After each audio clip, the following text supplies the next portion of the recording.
If you're looking for a quick way to figure out whether or not an item is going to fit you when you're shopping online, I'm going to give you a couple of tips. Best to grab a pair of shorts that is your favorite fit. They fit you exactly the way that you want shorts to fit you. You want to make sure that the waist is going to sit where you want it to sit, and that the length of the shorts are going to hit you on your legs where you want it to hit.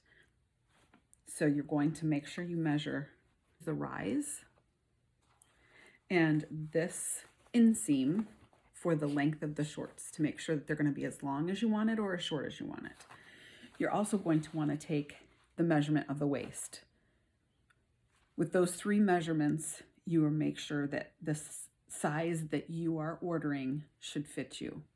You also want to read to know how stretchy they are. So when you measure the waist, you just measure across without the stretch. Just measure it across. I try and make it like as much as straight as possible, which sometimes means you kind of have to stop in the middle. So this is 18 inches. So you're going to double that because obviously the back is going to be the same. Make sure it is laying flat. And then this has a ton of stretch.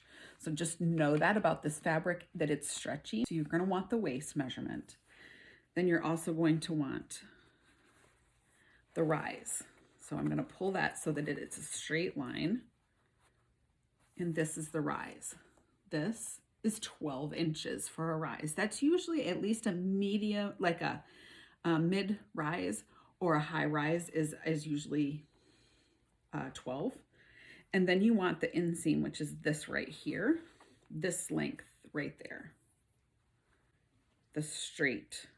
That's almost 5 inches.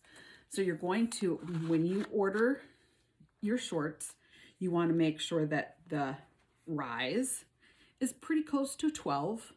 The waist is that 18 doubled. And then the inseam is about 5 inches. If you get a pair of jeans that are similar to that plus a good stretch, they should be almost exactly like your favorite pair of jeans that you have at home.